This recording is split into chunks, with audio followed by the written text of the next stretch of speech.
Today, we're diving into 7 common gym exercises almost everyone gets wrong, and I'm going to show you how to fix them so you can build more muscle, avoid injuries, and actually get the results you're working for. This is the stuff most people never get taught, so let's level up your training, starting now. 1. Barbell bench press. You're flaring your elbows, which is killing your shoulders. The bench press is one of the most popular lifts but also one of the most butchered lifts. If your elbows are flared out wide and you're bouncing the bar off your chest, you're putting your shoulders at some serious risk. Even worse, bouncing the bar completely removes tension from your chest, which defeats the whole point of the lift. This position puts pressure on the shoulder joints and can easily lead to rotator cuff injuries over time. 2. Dumbbell bicep curls. You're using momentum, not muscle. Curls might seem simple, but most people turn them into a full body workout, and not in a good way.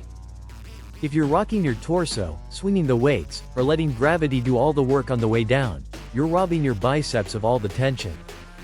This makes the exercise less effective and increases the chance of straining your lower back.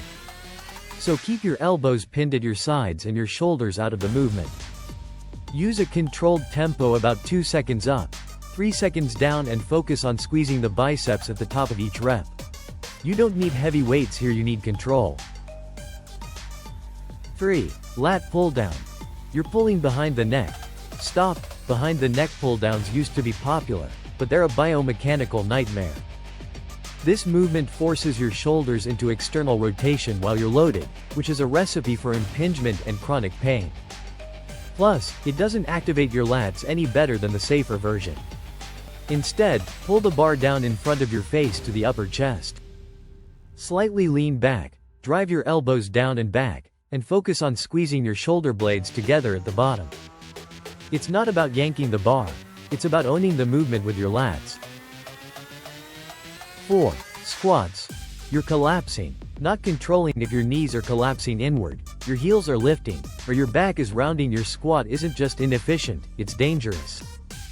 Poor form under load can lead to knee pain, low back strain, and years of poor progress. Most of this comes down to mobility, bracing, and rushing the movement. Start by dialing in your stance. Feet slightly wider than shoulder width, toes turned out slightly.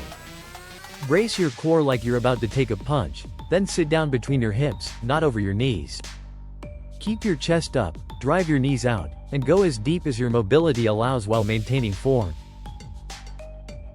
5. Shoulder press. You're leaning back and turning it into a bench press. Trying to lift too heavy on the overhead press often leads people to lean back, turning it into somewhat of an inclined bench press. This not only takes tension off your shoulders but also puts unnecessary strain on your lower back, especially if you're not bracing properly. To fix this, drop the weight right down and focus on a strict press. You don't need much weight for an effective shoulder press. Stand tall, engage your glutes, and squeeze your abs like you're trying to crush a can. Press the weight straight up, not forward or backward, and finish with your biceps next to your ears. 6. Deadlifts.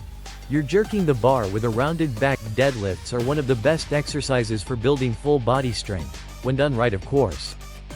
But if you're yanking the bar with a rounded spine and no hip engagement, you're just begging for a back injury. Instead, treat every representative like the first setup rep. Hinge at the hips, keep your back flat, and pull the slack out of the bar by engaging your lats before you lift. Push through your heels and drive your hips forward to stand tall. Remember, it's a leg push, then a hip drive, not a lower back pull. 7. Tricep pushdowns. You're not controlling the movement. Pushdowns are great for isolating the triceps, but not if you're using momentum and letting your elbows flare out. If your shoulders are moving more than your elbows, you're missing the isolation entirely. This turns a precise movement into a sloppy waste of energy. Stand tall, lock your elbows in at your sides, and keep them there the entire time. Push the weight down using only your triceps, then pause and squeeze at the bottom. Slowly return to the starting position, don't let the cable yank you back up. This is about tension, not just moving the stack. If you've been guilty of any of these, don't worry, so have I. The goal is progress, not perfection. Drop a comment and let me know which exercise you're going to fix first. And if this helped, hit that like button and subscribe.